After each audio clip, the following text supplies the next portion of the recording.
Welcome to you computer वाले गुरुजी YouTube channel में आपका स्वागत है।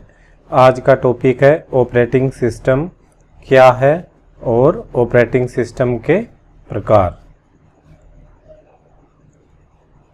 तो ऑपरेटिंग सिस्टम क्या है? तो ऑपरेटिंग सिस्टम एक सिस्टम सॉफ्टवेयर है।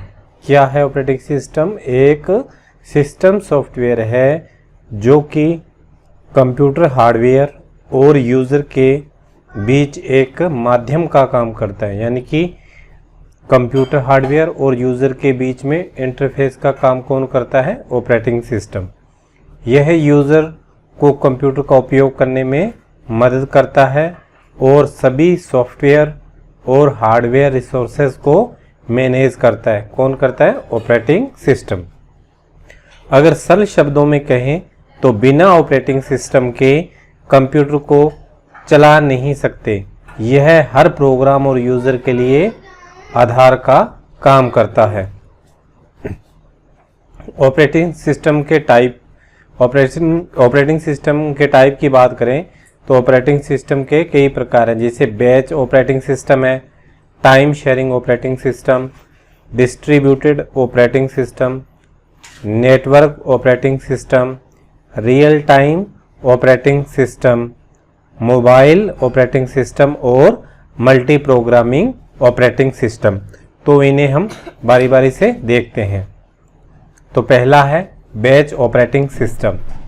बैच ऑपरेटिंग सिस्टम में क्या होता है कि यूज़र सीधे कंप्यूटर से इंटरेक्ट नहीं होता। जो भी यूज़र अपने काम को करवाना चाहता है तो उन कार्यों को क्या करता है? बैच ऑपरेटिंग सिस्टम एक बैच बना लेता है और बैच के बाद हर एक प्रोग्राम को बारी बारी से एग्जीक्यूट करता है।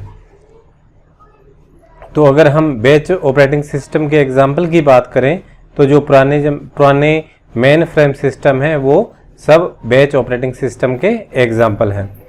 Second, time sharing operating system.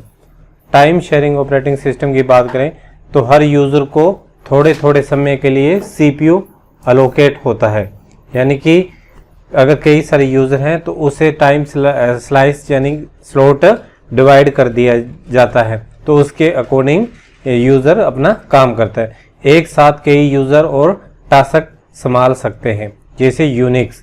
तो यूनिक्स में क्या होता है, जैसे मान लो 5 यूज़र हैं तो उसमें हर CPU अलोकेट हो जाता है, यानी कि अगर 5 यूज़र हैं, मान लो 2-2 मिनट के लिए हर यूज़र के पास CPU अलोकेट होगा और वो अपना काम करेगा। तो ये बारी बारी से सिस्टम चलता है, यानी कि टाइम शेयरिंग ऑपरेटिंग सिस्टम कहते हैं। तो इसका एग्जांपल है यूनिक्स। नेक्स्ट है डिस्ट्रीब्यूटेड ऑपरेटिंग सिस्टम। यह कई कंप्यूटरों और नेटवर्क के माध्यम से जोड़कर एक सिस्टम की तरह काम करता है और रिसोर्सेज को साझा करता है। डिस्ट्रीब्यूटेड ऑपरेटिंग सिस्टम कहते हैं। अगर इसकी एग्जाम्पल का बात करें तो लोकस है, वो डिस्ट्रीब्यूटेड ऑपरेटिंग सिस्टम का एग्जाम्पल है। नेक्स्ट है नेटवर्क ऑपरेटिंग सिस्टम। यह नेटवर्क पर आधारित कंप्यूटर को मैनेज करता है। यूज़र फाइल्स और डिवाइसेस को नेटवर्क पर शेयर कर सकते हैं। अगर इसके एग्जाम्पल की बात करें तो नोवेला, नेटवेयर और Windows server network operating system के एग्जाम्पल हैं। नेक्स्ट है रियल टाइम ऑपरेटिंग सिस्टम।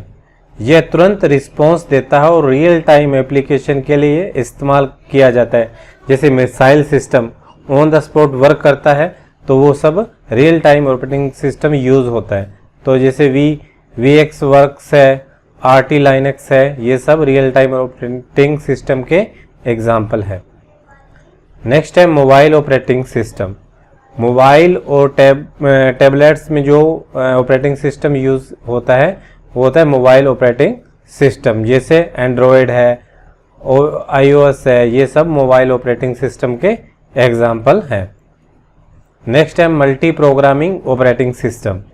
एक ही समय में कई प्रोग्राम्स को मेमोरी में रखता है और CPU को अधिक उपयोग में लाता है। कौन?